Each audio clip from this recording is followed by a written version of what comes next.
తెలంగాణ కాషాయ పార్టీ కూటమి పార్టీలను పక్కన పెట్టిందా? మున్సిపల్ ఎన్నికల బరిలో కమలం సింగిల్ షో చేయబోతోందా? తెలంగాణలో బీజేపీ మిత్రపక్షాల కథ ఇక కంచికేనా? ఏపీలో స్నేహం, తెలంగాణలో సమరం. పురపోరులో జనసేన ఎంట్రీ కమలం పార్టీకి ప్లస్సా మైనస్సా? మున్సిపల్ బరిలో బీజేపీ అనుకున్న ఫలితాలను సాధిస్తుందా? జనసేన ఎంట్రీతో బీజేపీ ఓట్లు చీలతాయా? రెండు పార్టీల మధ్య మంటలు చెలరేగుతాయా? మున్సిపాలిటీలపై కమలం ప్లాన్ సక్సెస్ అవుతుందా? ఆ వివరాలు ఈ స్టోరీలో తెలుసుకుందాం.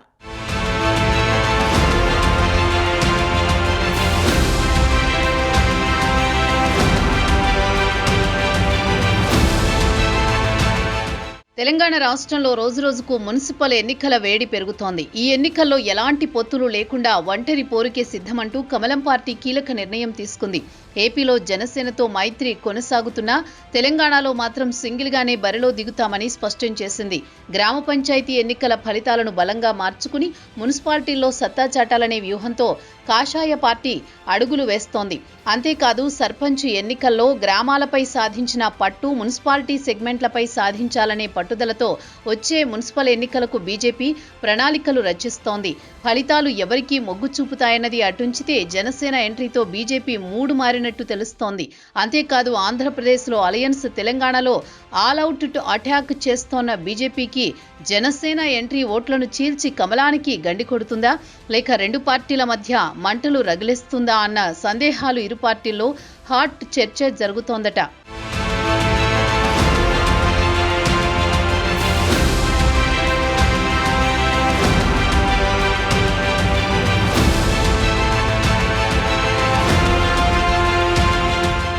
తెలంగాణలో రాబోయే మున్సిపల్ ఎన్నికలను ప్రతిష్టాత్మకంగా తీసుకున్న బీజేపీ ఎన్నికల వ్యూహాలకు పదును పెడుతోంది. ఈసారి ఎలాంటి రాజకీయ పొత్తులు లేకుండా పూర్తిస్థాయి ఒంటరి పోరుతో ప్రజల ముందుకు వెళ్లాలనే ప్లాన్లో కమలదళం ఉంది. అయితే ఏపీలో జనసేన పార్టీతో బీజేపీ రాజకీయ మైత్రి కొనసాగుతున్నప్పటికీ అదే ఫార్ములా తెలంగాణలో అమలు కాదని స్పష్టం చేస్తోంది కమలం పార్టీ. ఇక తెలంగాణలో జనసేన కూడా స్వతంత్రంగా మున్సిపల్ ఎన్నికల్లో పోటీ చేయాలనే ఆలోచనలో ఉండడంతో ఇరు పార్టీల మధ్య నేరుగా రాజకీయ సమరం జరిగే అవకాశం కనిపిస్తోందన్న చర్చ జరుగుతోంది.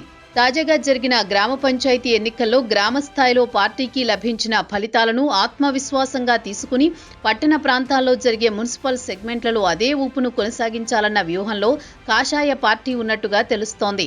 అధికార కాంగ్రెస్, ప్రతిపక్ష బీఆర్ఎస్ పార్టీలపై ఉన్న అసంతృప్తిని అనుకూలంగా మలుచుకుంటూ మున్సిపల్ డివిజన్లలో ఓటర్లను ఆకట్టుకునేలా బీజేపీ క్షేత్రస్థాయి కార్యాచరణ రూపొందిస్తోంది. తెలంగాణలో ఉనికిలో లేని పార్టీలతో పొత్తులు లేకుండా బరిలోకి దిగడం ద్వారా పార్టీ క్యాడర్లో ఆత్మవిశ్వాసం పెంచడమే కాకుండా భవిష్యత్తులో రాష్ట్ర రాజకీయాలతో పాటు అధికార, ప్రతిపక్ష పార్టీలకు ధీటుగా బలమైన ప్రత్యామ్నాయ శక్తిగా ఎదగాలన్నది బీజేపీ లక్ష్యం. ఈ నేపథ్యంలో రాష్ట్ర వ్యాప్తంగా ఎక్కువ మున్సిపాలిటీలు, కార్పొరేషన్లను కైవసం చేసుకోవడమే టార్గెట్గా రాష్ట్ర నాయకత్వం కసరత్తు చేయాలని అధిష్టానం ఆదేశాలిచ్చినట్టుగా తెలుస్తోంది.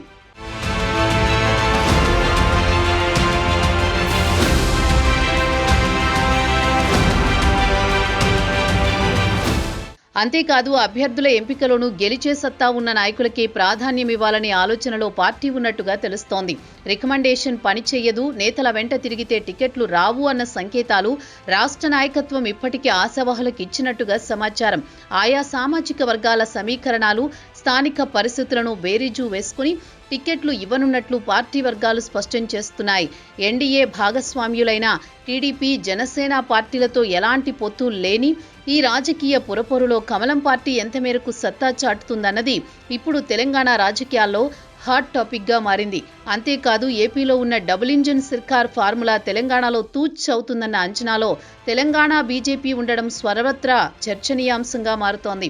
అంటే డబుల్ ఇంజిన్ సర్కార్ ఫెయిల్యూరేనా? ఒకవేళ సక్సెస్ అయితే తెలంగాణలో ఎందుకు భాగస్వామ్య పార్టీలను బహిష్కరిస్తున్నారు? ఆంధ్ర పార్టీలుగా ముద్రపడ్డ టీడీపీ, జనసేనలతో పొత్తులు పెట్టుకుంటే తెలంగాణలో బీజేపీకి భారీ గండిపడక తప్పదని అంచనా రాష్ట్ర నాయకత్వం వేస్తుందా? అందులో భాగంగానే రాష్ట్రంలో ఆ పార్టీలతో పొత్తులకు ససేమిరా అంటుందా అన్న చర్చ జరుగుతోంది. మొత్తానికి మున్సిపల్ ఎన్నికల్లో ఒంటరి పోరుతో ముందుకడుగులు వేస్తోన్న బీజేపీ వ్యూహం ఎంతవరకు సక్సెస్ అవుతుంది? అనుకున్న ఫలితాలు సాధించే దిశగా నేతలంతా కలిసికట్టుగా పనిచేస్తారో లేదో చూడాలి మరి.